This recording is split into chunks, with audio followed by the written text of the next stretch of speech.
চট্টগ্রাম ও পটুয়াখালীতে তারল্যের উৎসব ২০২৫ শীর্ষক মাদক বিরোধী কর্মশালা এবং জনসচেতনতামূলক কার্যক্রম পরিচালনা করেছে কোস্টগার্ড।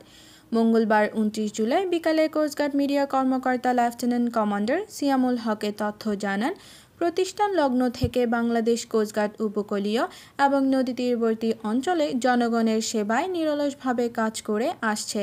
পাশাপাশি কোস্টগার্ড বিভিন্ন দুর্যোগকালীন উদ্ধার অভিযান, ত্রাণ বিতরণ, জরুরি চিকিৎসা সেবা প্রদান ও ক্ষতিগ্রস্তদের পুনর্বাসন কার্যক্রম পরিচালনা করে আসছে।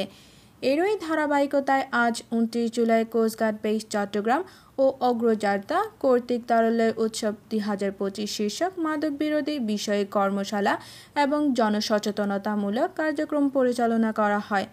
উক্ত কর্মশালায় চট্টগ্রাম ও পটুয়াখালীর মাদকদ্রব্য নিয়ন্ত্রণ অধিদপ্তরের প্রতিনিধি এবং স্থানীয় স্কুল ও কলেজের শিক্ষার্থীসহ তরুণ ও তরুণীরা অংশগ্রহণ করে। মাদকের ভয়াল থাবা থেকে তরুণ প্রজন্মকে রক্ষায় বাংলাদেশ কোস্টগার্ড এরূপ উদ্যোগ ভবিষ্যতেও অব্যাহত রাখবে।